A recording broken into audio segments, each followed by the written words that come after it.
you're not getting journalism. We're not serving the public. Media bias, I guess, just depends on which channel you watch. The mainstream media has gone over the top. Washington is broken. They can't stand the truth, and apparently The news media can't stand the truth. Media that affirms their own point of view. I can't believe anything that they say. I just really can't. I think that we need a different point of view other than the Republican and the Democratic Party.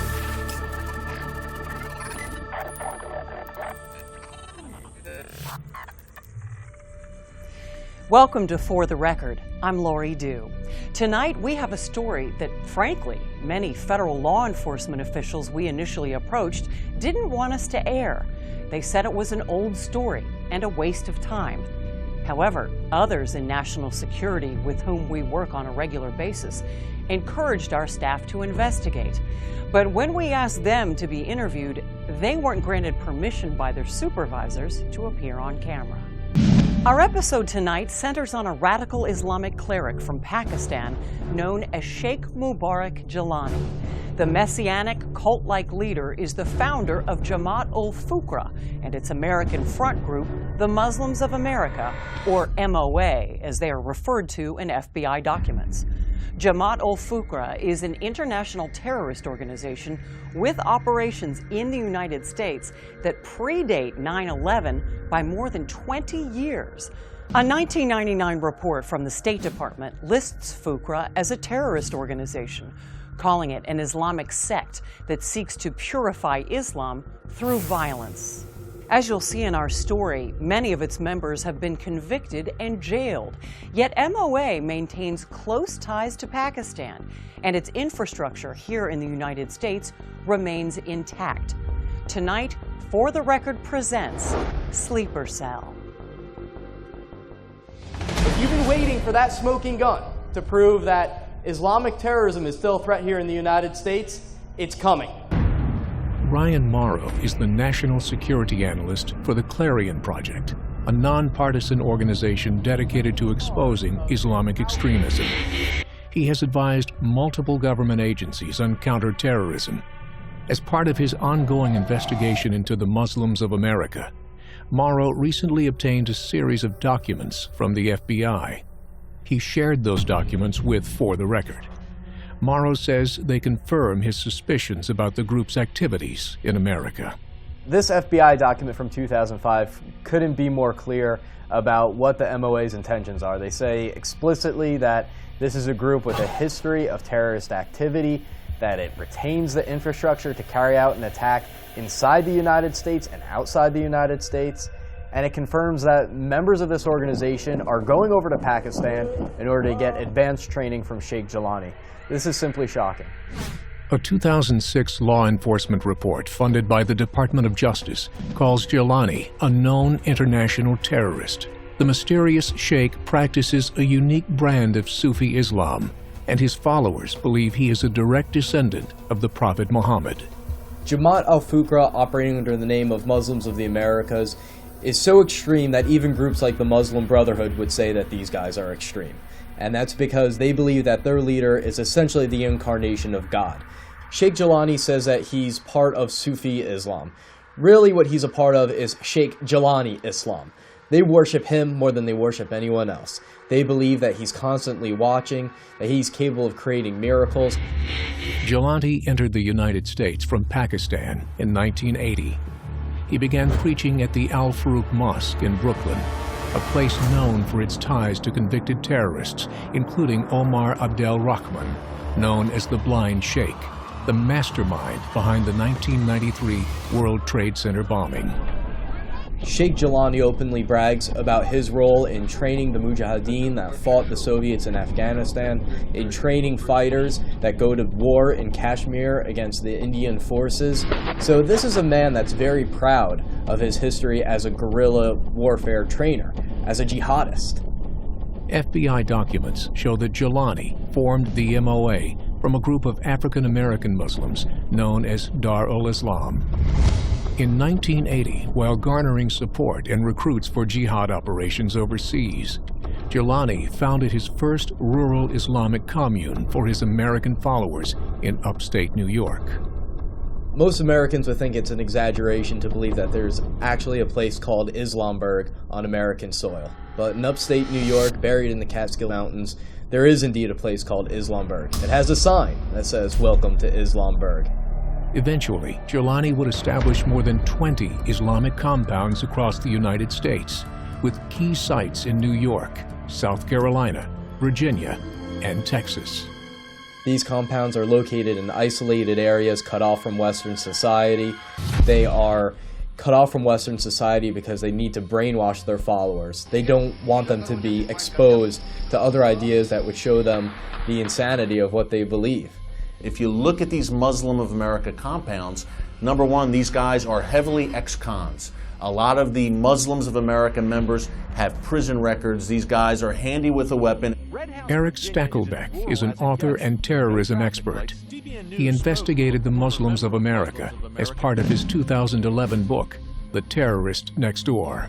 When you arrive at that Muslims of America compound in Red House, Virginia, the first thing you see, in addition to an American flag, ironically enough, is a street sign that says Sheikh Jilani Lane. It's really, at the end of the day, a cult of personality revolving around Sheikh Mubarak Jilani. When you have a street sign named after this radical Pakistani imam in rural America, you have a very interesting problem. Jilani would eventually return to Pakistan, where he would oversee his American jihadi network during the 1980s, targeting religious groups, including other Islamic sects. Jamaat al-Fuqra since the 1980s has been involved in a range of criminal activity, and this group also has a violent history. We know that they've been involved in assassinations, fire bombings, and if you look at FBI documents our own government produces, they will admit that this group has a violent history, a terrorist history. Law enforcement documents indicate Jamaat ul-Fuqra is responsible for at least 17 arsons or bombings and 10 murders in the U.S. since 1980. And Sheikh Jilani has maintained his ties to terror. Multiple media reports placed Jilani at a 1993 meeting of radical Islamist leaders in Sudan called the Popular Arab Islamic Conference.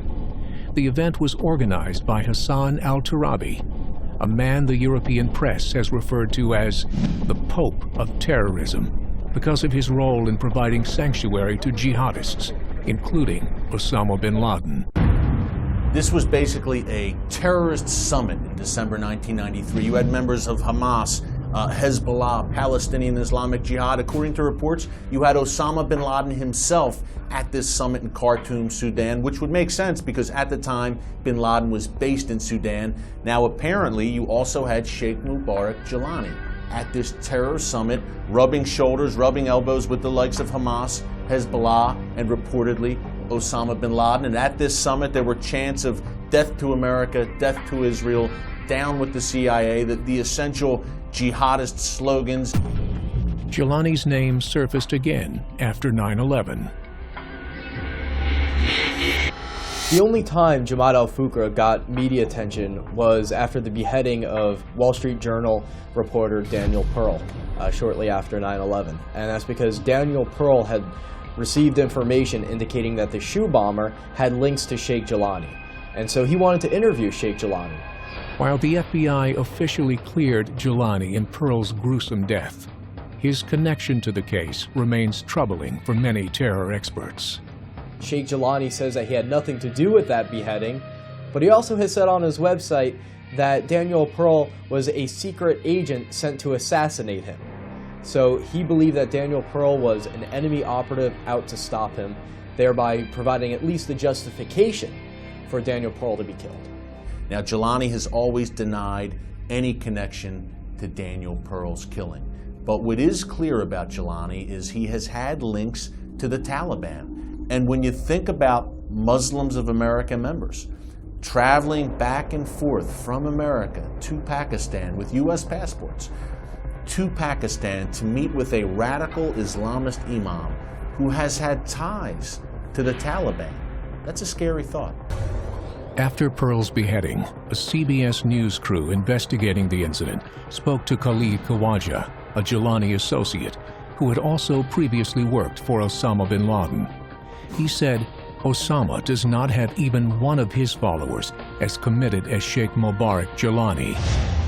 He said that if you push Sheikh Jelani to the stage where he declares jihad, and he tells his followers to wage jihad, it will explode like a volcano. The day before Daniel Pearl was executed on January 31st, 2002, the State Department told reporters at a press conference that Jamaat ul-Fuqra had been removed from the department's annual terrorism report due to inactivity. However, shortly after 9/11, 3 members of the group's Virginia compound were arrested and later convicted on federal gun charges. We'll be right back.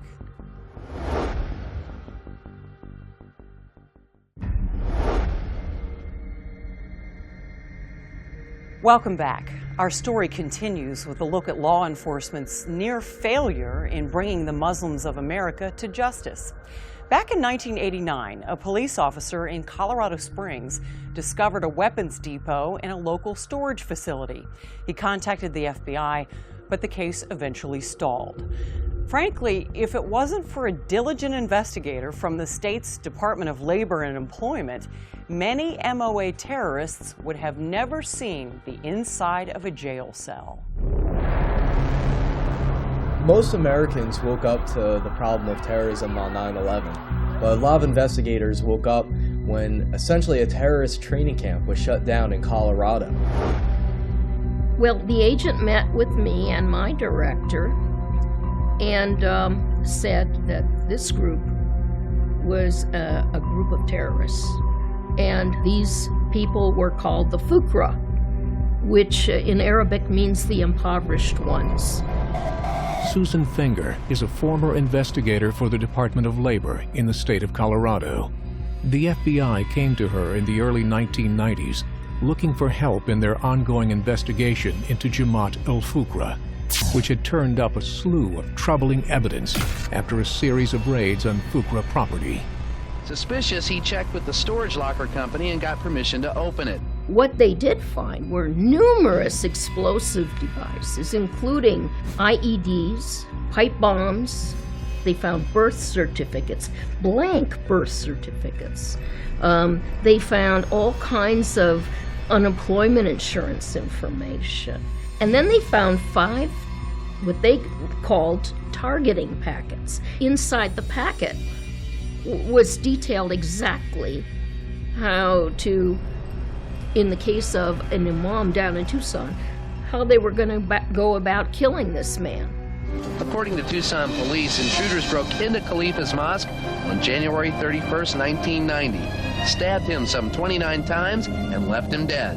He was killed in exactly the same fashion as was described in the targeting packet.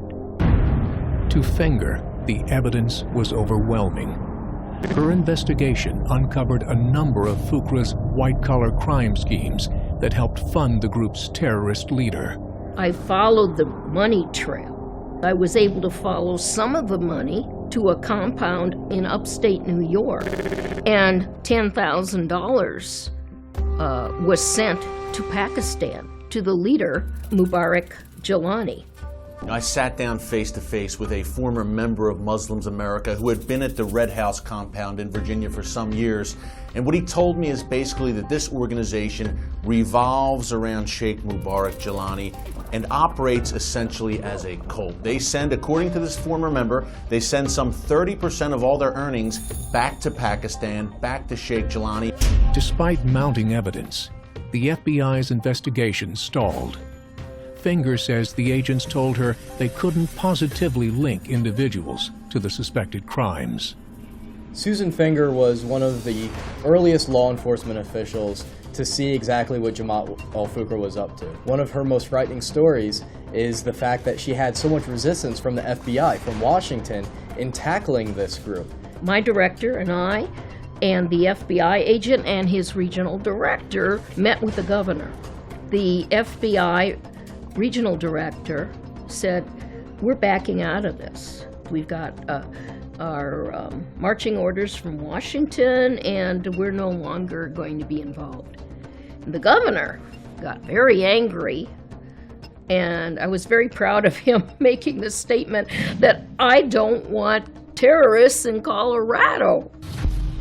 And he went around the table after the FBI left the room and asked, what are we going to do here? And I told him, I said I could put these guys in prison.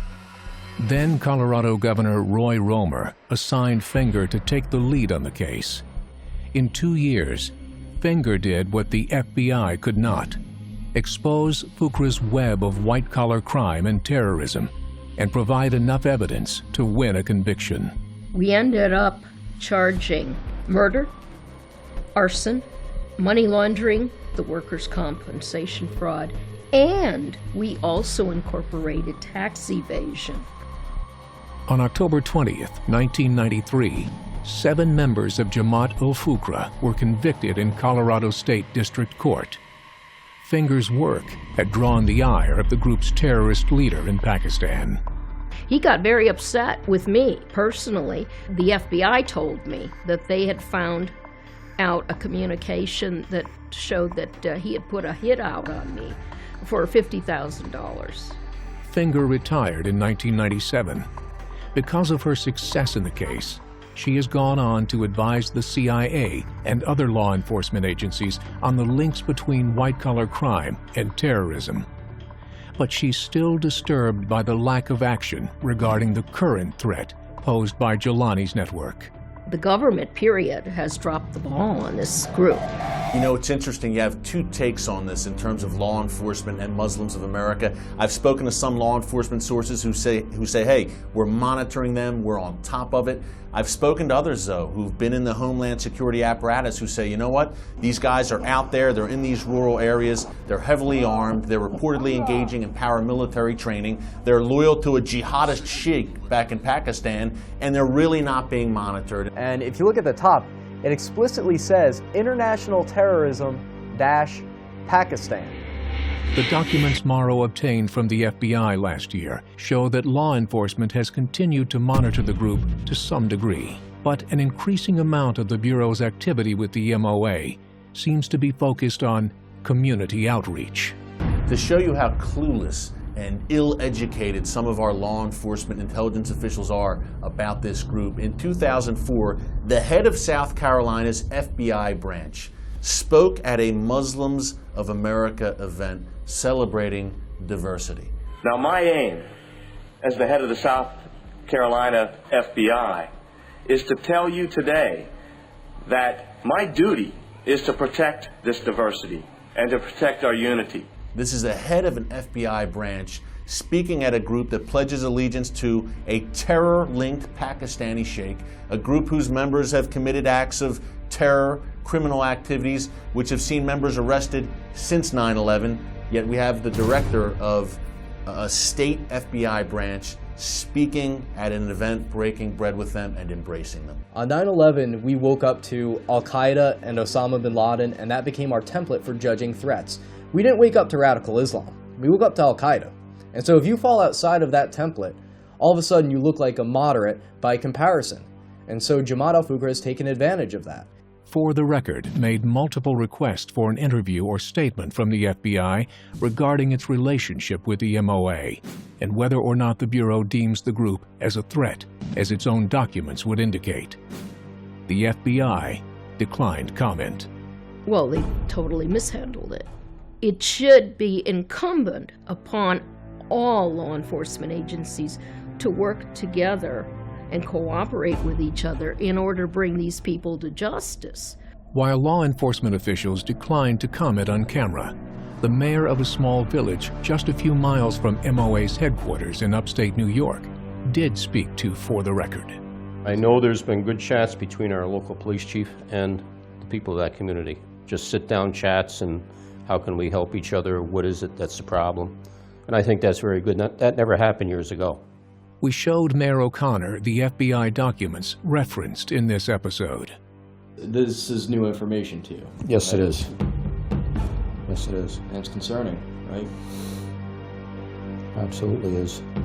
Some of this, this isn't very good to be reading, but comes back to, I think, what I originally said is that if anybody needs to be concerned. It's bigger than a local government. For the Record also reached out to the MOA for a response. Several emails and phone calls went unanswered, so we drove a few miles up the road to the group's secluded compound in the Catskill Mountains. Quarters ain't like the rest. There's no what? Quarters are not like. So you don't give interviews at all? Colorado's prosecution of Fuqra members in the 1990s stalled the group's activity, but its American network remains intact and operational. The FBI came to visit me in my home. One of the directors, who was basically in charge of their group that came to visit, said, "I want you to take this to your grave. You saved a number of lives." And that made me feel wonderful, knowing that my case caused the Fuqra to have to change their method of operation.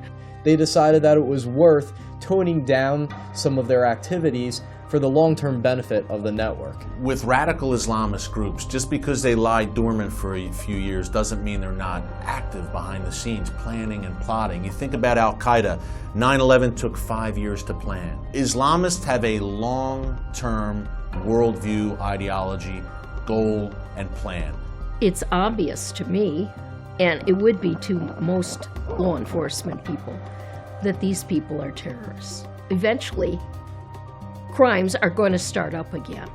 This is a bomb waiting to go off. One day, if a Jamaat al-Fuqra terrorist cell carries out an attack on American soil, or an attack anywhere in the world, counterterrorism specialists and the American people are going to say, "How did we miss this?"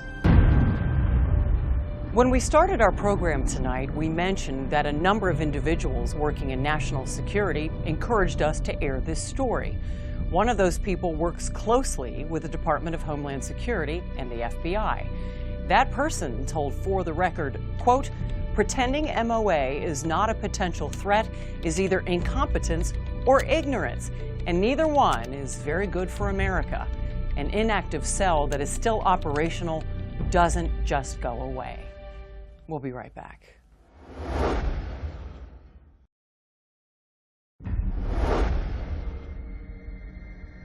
Welcome back.